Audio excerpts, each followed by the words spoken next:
নমস্কার বন্ধুরা, সরস্বতী পুজোর ব্লগটা তোমাদের কাছে শেয়ার করছি বন্ধুরা। তো দেখতেই পাচ্ছি যে আমি সবজি কাটতে বসেছি, কারণ সরস্বতী পুজোর কিন্তু প্রচুর রান্না করে রেখে দিতে হয়, কারণ তারপর দিনে কিন্তু রান্না করতে নেই, জানো তো, রান্নাঘরে কোনো কিছুই রান্না করতে নেই। তো আমি শীষ পালং নিয়েছি, শীষ পালংটা কাটা হয়ে গেছে, কারণ যেহেতু গোটা সিদ্ধ করতে হয় তার জন্য কিন্তু অনেক সবজি কাটতে হবে। তো আগে কিন্তু আমি দুধটা বসিয়ে দিয়েছি, জাল দিয়ে দিয়েছি, অনেকটা ফুটে গেছে। এবার গোবিন্দভোগ চালটা কিন্তু আমি ধুয়ে নিয়েছি, সেটা দিয়ে দেবো। ব্যাস দুধটা ফুটে থাক, এরপরে কিন্তু আমি সবজিগুলো সব কেটে নিয়েছি। কিন্তু এই দেখো, দুধে কিন্তু একটু মিল্ক পাউডার দিলে কিন্তু ভালোই লাগে, টেস্ট কিন্তু দারুণ হয়। তো আমি 10 টাকার মিল্ক পাউডার কিন্তু দিয়ে দিয়েছি। এই দেখো আমি ঢেলে দিয়েছি কিন্তু। এরপরে কিন্তু দেখো বেশ মোটামুটি হয়ে গেছে পায়েসটা। কিন্তু লাস্টে কিন্তু এটা খেজুর গুড়, কিন্তু খেজুর গুড় দিলে কিন্তু পায়েসে কিন্তু দারুণ সেন্ট হয়, আর রঙটাও কিন্তু বেশ ভালো আসে। যেহেতু এই এতটা খেজুর দিয়ে কিন্তু মিষ্টি তো হবে না, আমি কিন্তু অল্প মতনই খেজুর দিয়ে দিলাম, কারণ খেজুর গুড় বেশি দিলে কিন্তু ভালো লাগবে না। আর বাকি মিষ্টতার জন্য কিন্তু বাতাসা দিয়ে দিলাম 1 বাটির মতন, তাহলে যেমন রঙটা হবে, খেতেও কিন্তু ভারী চমৎকার কাটবে, বা পায়েস কিন্তু জল কাটবে না। পায়েস চিনির বদলে পায়েস মানে বাতাসা দিলে কিন্তু খুব ভালো হয়। এদিকে দেখো আমি ড্রাই ফ্রুটস দিয়েছি, কাজু বাদাম আর কিশমিশ দিয়েছি কিন্তু। তো আমার পায়েসটা কিন্তু হয়ে গেল। সেদিন যেহেতু আমাদের মহাপ্রসাদ গোটা সিদ্ধ বানাতে হয়, এটা কিন্তু কী ডাল বলো তো, মুগ ডালের গোটাটা, মানে সবুজ ডালটা কিন্তু।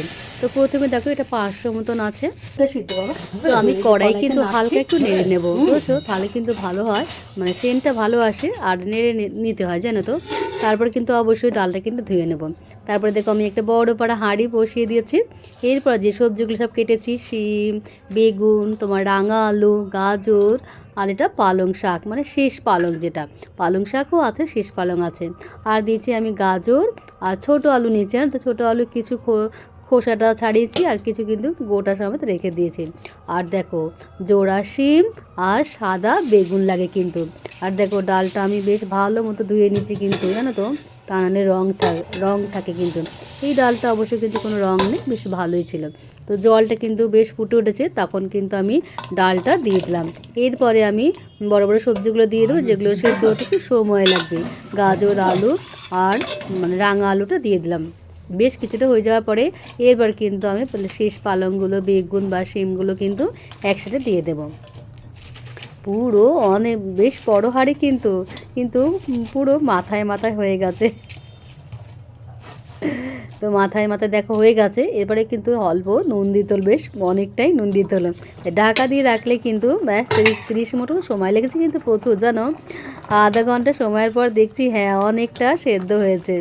এখনও কিন্তু প্রচুর সময় লাগবে, দেখেছো। এত ভালো লাগে গোটা সেদ্ধ, মানে দারুণ পুষ্টিকর খাবার, ভিটামিন কিন্তু, আর খেতে চমৎকার লাগে, জানো বন্ধুরা। এরপর যেহেতু আধা হয়ে গেছে, আমি এবার কিন্তু মানে জোড়া শিম আর জোড়া বেগুনটা কিন্তু দিয়ে দেবো। আমার গোটা সিদ্ধ কিন্তু হয়ে গেছে। এরপরে বেগুনটা ভেজে নিতে হয়। আর 2 রকম ভাজা রেখেছি বন্ধুরা, বেগুন ভাজাটা রেখেছি, আর অবশ্যই আলু ভাজা রেখেছি কিন্তু। এরপর দেখো আমার যেহেতু গোটা সিদ্ধটা হয়ে গেছে, গোটা সিদ্ধতে কিন্তু আমি একটুখানি তেল, মানে শুকনো লঙ্কা দিয়েছি, আর একটুখানি 5 ফোড়ন দিয়ে কিন্তু একটু সম্বর দেবো। এটা কিন্তু অনেকে আছে, আমার শ্বশুরবাড়িতে যেরকম আছে সম্বর দেয়, আবার বাপের বাড়িতে কিন্তু সম্বর না, মানে শুধু জাস্ট নুন দিয়ে নেয় কিন্তু। এরপরে বাঁধাকপিটা করে নিই। আমি এটা 1.5টা বাঁধাকপি, 1টা কিনেছিলাম আর হাফ ছিল যেহেতু বলেছি তোমাদের। তো আর মটরশুঁটি দিয়ে বাঁধাকপিটা করে নিচ্ছি। এতে কিন্তু আমি টমেটো বা ধনেপাতা দেবো না, কারণ যেহেতু বাইরেই থাকবে, টমেটো বা ধনেপাতা দিলে কিন্তু খারাপ হয়ে যাবে।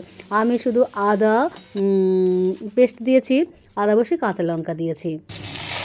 আর এরপরে করবো, বাঁধাকপিটা হয়ে গেল, এরপরে করবো পালং শাকের চচ্চড়ি। পালং শাক চচ্চড়ি কিন্তু করতে হয়, জানো তো, বাঁধাকপির তরকারি, পালং শাক চচ্চড়ি সবইতে কিন্তু আমি বেশ হালকা হালকা করে করেছি, শুধু আদা বাটা বা লঙ্কা দিয়ে করেছি। এ দেখো টমেটোর চাটনিও কিন্তু করতে হয়, জানো তো। তো আমি কড়াইয়ে সাদা তেল দিয়ে একটু সর্ষে আর তোমার কাঁচা শুকনো লঙ্কা দিলাম, কিন্তু দিয়ে টমেটো দিয়েছি, আর দিয়েছি আদা লম্বা লম্বা করে দিয়েছি, আর একটু কয়েকটা খেজুর দিয়েছি। ভালো করে নাড়াচাড়া করে নিই। এটা কিন্তু আমি টমেটোর চাটনিতে পুরো কিন্তু গুড় দিয়ে দেবো, গুড় দিলে বেশি টেস্ট হয় কিন্তু, আর খেতেও ভালো লাগে। এইদিকে দেখো পালং শাক চচ্চড়িটা কিন্তু হয়েই গেছে, আর টমেটোর চাটনিটাও কিন্তু দেখো হয়ে গেছে একদম, কিন্তু বেশ মাখো মাখো করেছি, দারুণ হয়েছে কিন্তু, দেখেছো। এরপরে আলু ভাজাটা করতে হবে। তো আলু ভাজাটা আমি করেই নিচ্ছি। দেখেছো বেশ আমি কিন্তু গোল গোল কেটেছি, ভালো লাগে দেখতে আর খেতেও ভালো লাগে। এরকম কিন্তু আলু ভাজা করে জানো তো। তো আলু ভাজাটাও কিন্তু হয়ে গেল। তো দেখি আর একবার দেখে নেই যে কী কী রান্না হয়েছিল। এটা হচ্ছে বাঁধাকপির তরকারি আর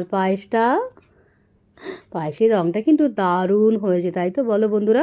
আর গোটা সিদ্ধ। তো বন্ধুরা অবশ্যই কিন্তু বলবে যে কেমন হচ্ছে। আর যারা ফেসবুক থেকে দেখছো তারা পেজটা ফলো করে পাশে দেখো, আর যারা ইউটিউব থেকে দেখছো প্লিজ সাবস্ক্রাইব করে পাশে দেখো। এটা টমেটো চাটনিটা কেমন হয়েছে বলো তো, তার দুর্দান্ত। আর ভাজাভুজির মধ্যে রেখেছি বললাম বেগুন ভাজা আর আলু ভাজা।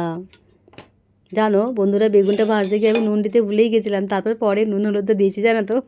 আর এটা হচ্ছে পালং শাক চচ্চড়িটা দারুণ হয়েছে কিন্তু। আর এদিকে ভাত।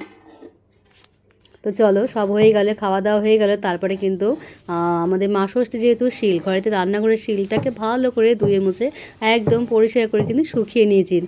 আমাদের ঘরে এই মানে শিলটাকে কিন্তু মা ষষ্ঠী হিসাবে পুজো করা হয়। তো তারপরের দিন দিয়ে পুজোর স্নান করার পরেতে কিন্তু দেখো সিঁদুরের ফোঁটো, হলুদের ফোঁটা, কাজলের ফোঁটা, দইয়ের ফোঁটা কিন্তু মা ষষ্ঠীকে দিতে হয়। আর হলুদ বস্ত্র কিন্তু শিলের ওপর দিতে হয় আর কি, মানে দিতে হয় হলুদ বস্ত্র দিতে হয়। তো এক এক করে আমার মা ষষ্ঠী পুজো হয়ে গেল। মা ষষ্ঠী মায়ের জয়। আমি ধূপ প্রদীপ দিয়ে কিন্তু ধুনো দিয়ে পুজো দিয়ে দিয়েছি, ষষ্ঠী ফোঁটা দিয়ে কিন্তু ছেলেকে এবার ফোঁটা দিয়ে দিলাম। ভিডিওটা ভালো লাগলে অবশ্যই বন্ধুরা লাইক কমেন্ট শেয়ার করে দিও। থ্যাংক ইউ বন্ধুরা, অনেক ভালোবাসা।